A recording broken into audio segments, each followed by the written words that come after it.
that Tom was on his laptop the other day, and he was pulling up an adult website, and his wife Jenny walked in. Oh, and busted him. So he toggled really quick, and he had another window open, and it had the golf channel on it. Jenny said to him, "Put the porn back on. You already know how to play golf."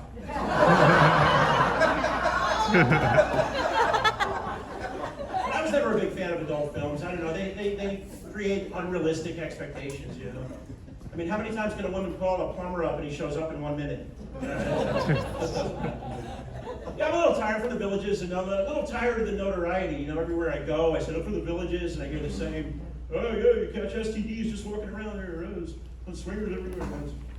One thing we'll never be notorious for, though, I'm sure of, I don't think we're ever going to be a hotbed of adult entertainment in films. No, that won't be.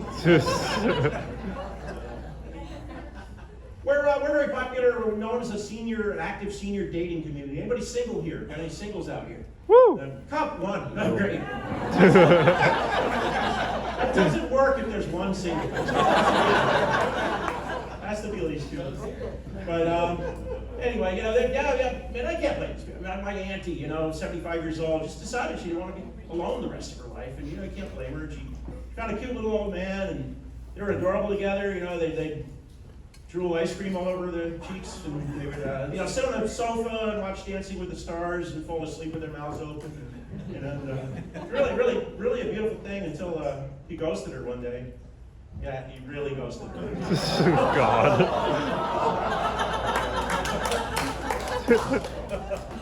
Hey, my grandma. I called my grandma on a park bench once with this some dirty old geezer. I'm like, "Grandma, what are you doing? Do you know this guy? What's going on? Is your boyfriend?" I said, "No, friends with benefits." Did he call this guy up? No, he's got long-term care insurance. I know a couple guys like closer to our ages, you know, 50s, 60s, and they're out there and they're on the dating scene, and they're, you know, they're hitting all the hot spots. They're hitting, you know, City Fire and these places, and you know, he said the women have changed. You know, since we were out there in the 80s, you know, they're more self-assured, they're confident, you know, even a little aggressive. My friend walked into one of these bars, and a woman comes up to him, sizes him up, and says, "Boxers or briefs?" He goes, "Depends."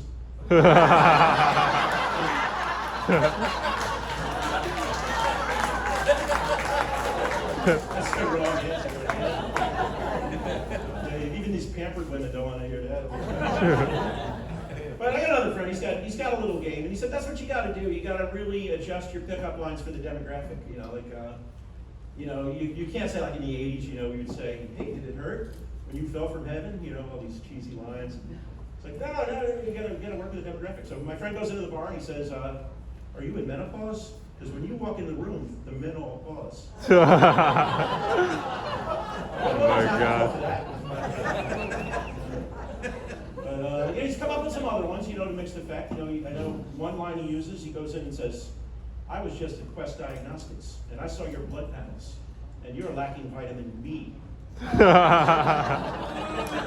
smooth. No, very smooth. It works. But one time it didn't work. You know, and then it's like, "Oh yeah, I was at Quest Diagnostics, and I saw your testosterone panels. You got to boost those up if you want to see this hormone." Oh my God.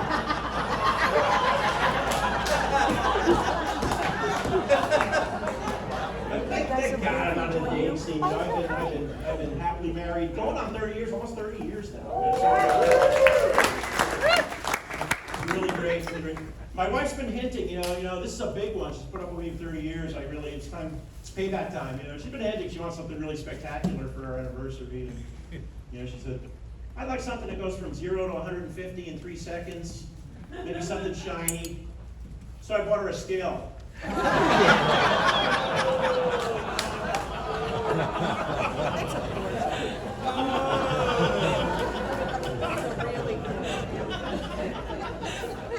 It's been nothing but marital bliss on my side, absolutely. I don't know how she feels all the time. I think she's pretty happy.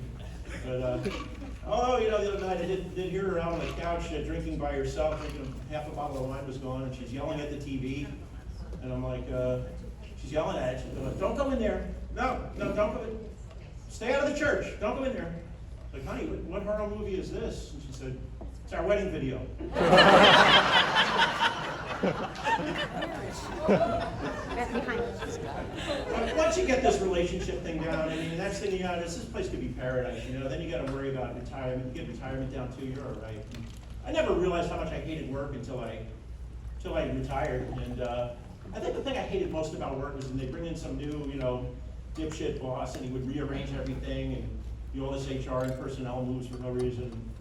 Yeah, it bit me once. I had two really great employees, Sarah and Jack, and we were a team. We were like a family. We worked together for years. And the new CEO comes in and goes, across the board staff cuts, you know, reduction in force, layoffs. Got to lay one of them off. I only got two employees, you know. He goes, lay one of them off. So I was pretty devastated. I was despondent. And I was pulling my hair out, and Sarah comes in and she goes, "What's the matter, boss?" And I said, "Oh, I'm frustrated. I either got to lay you or jack off." That's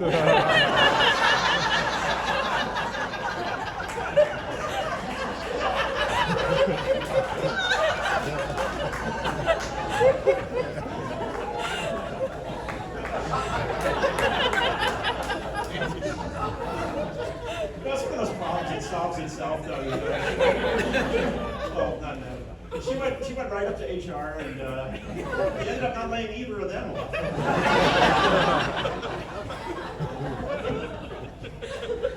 But it's great. I think once you retire and get that all set, and you don't have to worry about relations or anything, you really concentrate on your hobbies, and that's really cool. And I don't know if any of you know me. You know, I'm a Florida guy, and I actually am the rare guy who moved north to retire in the villages. And I love the water. I love Florida, and we've got a boat here, a really nice boat. You know, 32-foot, Grady white. Keep it in Crystal River. You got to take it out like golf. And got a sun deck on it. It's really beautiful. I love boating. And, you know, it's Memorial Day's coming up, and that's the time you go out there. Everybody wants to show off. You know, they've been working out all spring.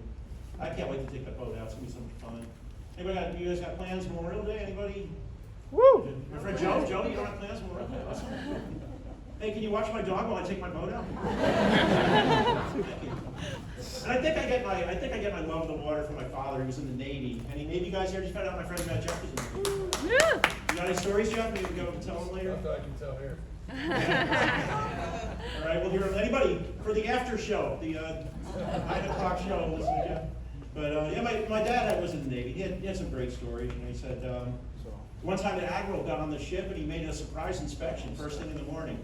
And you know, they made him breakfast and all this, and they're trying to do their best. And looks at the biscuit and he sees the U.S. Navy logo on the biscuit. He said, "Sailors, great work." He said, "How do you do this?" He asked the cook, and the cook said, "Well," he goes, "I take each biscuit and I press it against my belt buckle and then I serve it to you."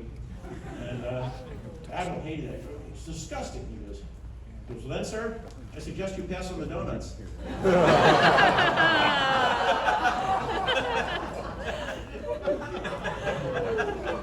But you can take up new hobbies in the villages, and that's a beautiful thing too. I got a few, you know, long-standing hobbies. I've taken up some new ones. I just took up one recently. It's supposedly the fastest growing activity among people in their 60s. You know what it is? Pickleball? No. Binge drinking. And I'm great at it. I tell you, I found out I'm great at it. It's not a problem either. You know, it's for me. And you know, I came in at 8 o'clock like I do all the time, a.m. And there was my whole family ambushing me in the living room, made a big circle, and my cousins, everybody's out there. And I'm like, you know, what's going on here? My wife comes in and says, "Okay, time to talk about the elephant in the room." So I look at my mother-in-law and said, "Yeah, what about her?" But you know, a lot of our cultural institutions, all this, we all used to alcohol, you know, UFO sightings, Bigfoot, Santa Claus. I mean, you know, it's not where we'd be without these things. And, you know, I saw a UFO. And Tom, you saw a UFO once, right? But you weren't drinking, you was smoking. Yeah. I saw a flying saucer, actually. Yeah, I made the mistake. It was at the breakfast table. I made the mistake of telling my wife it looks like she put on a couple of pounds, and that saucer came out of the cup as quick as it could. Yeah, lucky you still have a head. But you know, there's a downside to getting older too. You know, I mean, you move to the village, you're probably getting older. The downsides to getting older, things shift around. You know, body parts and my contact list. I never expected that to shift around so much. And losing contacts right and left every day. Guys my age, pretty scary. And, you know, the A's, the B's. The D's are getting bigger. My D list is getting bigger. Keep adding once a week, it seems. Dr. Reddy, Dr. Schultz, Dr. Schwartz, you know, what's going on. But, so what do you think of the medical care in the villages? You guys ever have to visit the doctor or anything? Are you happy with it? Yeah. I agree with you. My doctor's not so good. He's so-so. He's famous for one thing, for leaving instruments inside patients. I'm not going in for a colonoscopy, I'm going to tell you.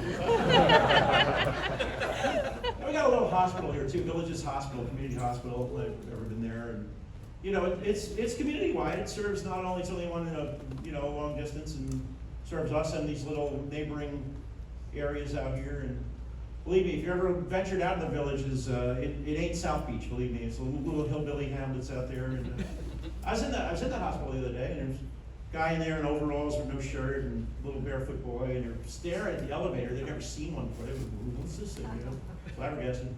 Just opening and closing and staring at it. And then door opens, and this poor little decrepit, bent over lady gets in. Door shuts.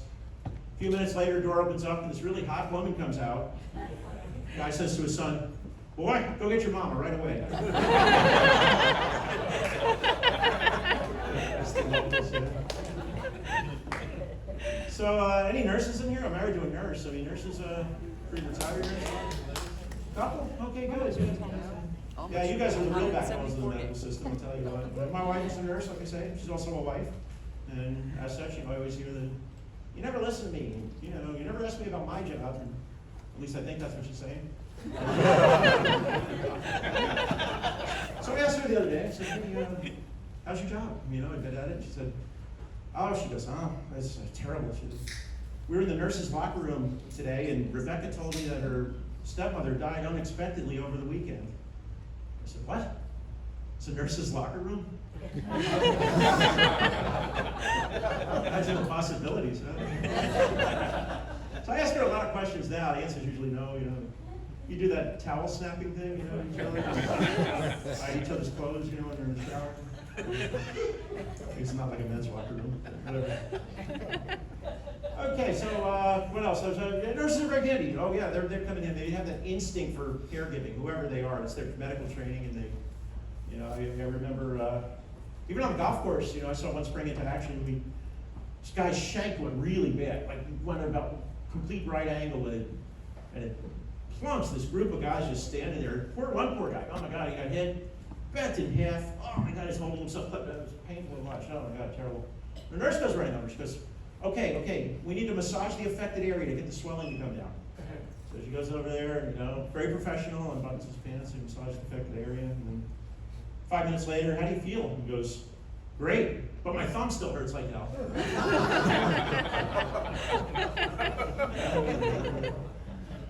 So, I was talking to one of the most important men in the villages the other day, the guy on the village's golf reservation system.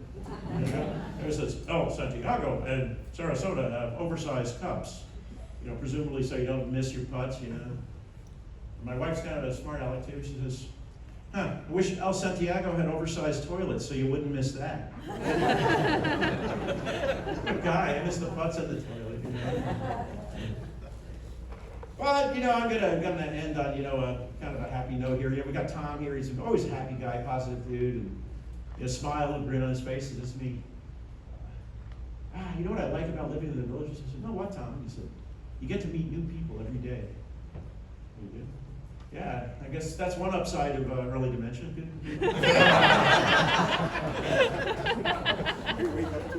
But unless you have early dementia and you look around out there, things are changing. Politics, everything's changing. We got a new president this year. He's a businessman, and that's not uncommon.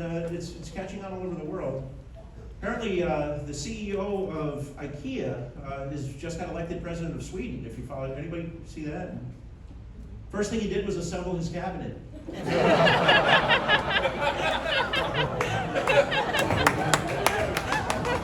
Took me all night to put that joke. And Italy too. In Italy, they elected the CEO of Fiat to be their president, and it didn't work so good. Smoked, wouldn't get started in the morning, even leaked fluids all over the place. They ended up recalling him. But there's some hope at the light of the end of the tunnel. There's some hope for these tariffs and things. I think they're finally working. It's my evidence. Well, for the first time, there's a Pope made in America.